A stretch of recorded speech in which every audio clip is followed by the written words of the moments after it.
Sur les grilles de l'hôpital, hommage à un médecin urgentiste emporté fin avril par le Covid-19.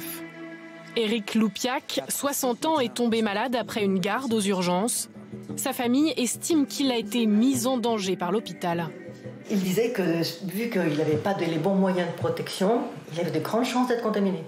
Il avait un masque uniquement quand il voyait un patient qui était positif au Covid. Là, il avait le masque. Sinon, il n'avait pas de masque, il n'était pas censé mettre un masque, alors que pourtant, on savait qu'il y avait plein de formes asymptomatiques. Ils ont travaillé sans moyens de protection. Sa famille veut déposer plainte contre la direction de l'hôpital, mais aussi contre les deux ministres de la Santé, Agnès Buzyn et Olivier Véran. Il y a des erreurs quand elles sont commises et je veux que la justice soit faite.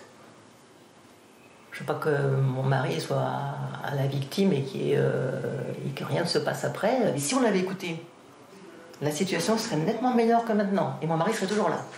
C'est pour ça que c'est injuste.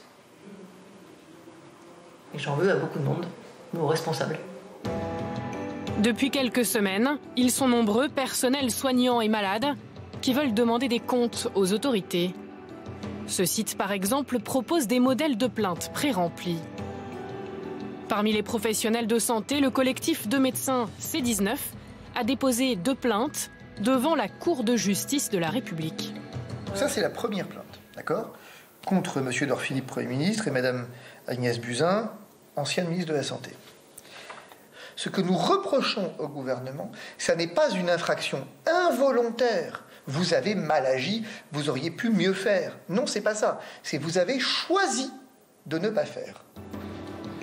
Une plainte de 15 pages qui repose sur des déclarations de l'ancienne ministre de la Santé au journal Le Monde. Quand j'ai quitté le ministère, je pleurais parce que je savais que la vague du tsunami était devant nous. Je pense que j'ai vu la première, ce qui se passait en Chine. C'est la première fois de l'histoire pénale, depuis la Cour de justice de la République, qu'un ministre dit « Écoutez, je savais. Et je regrette, mais je savais. » Dans l'affaire du sang contaminé, qu'est-ce qui était reproché aux ministres? Et quelle était la défense des ministres? Je ne savais pas. Je ne pouvais pas savoir. Et c'est pour ça que Laurent Fabius, à bon droit d'ailleurs, a été relaxé. Parce qu'on a dit « Bah oui, mais non. Les informations qu'il avait ne lui permettaient pas de... » Voilà. Ici, c'est très différent. Ici, on a un ministre qui dit « je savais ». C'est la Cour de justice de la République, seule habilitée à juger les ministres, qui devra décider si ces demandes sont recevables.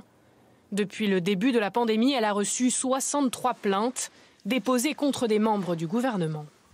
On trouve un peu tous les cas de figure, avec des plaintes qui peuvent être des plaintes en une page, qui sont absolument pas motivées, ou des plaintes beaucoup plus fouillées et plus référencées d'une vingtaine de pages. Donc on a vraiment toutes les situations. Donc c'est effectivement le travail qui sera celui de la commission des requêtes, de filtrer et de dire qu'est-ce qui doit recevoir une suite dans toutes ces plaintes déposées. Outre les professionnels de santé, des syndicats de police et de surveillants pénitentiaires ont aussi déposé des plaintes. Ces procédures peuvent durer plusieurs années.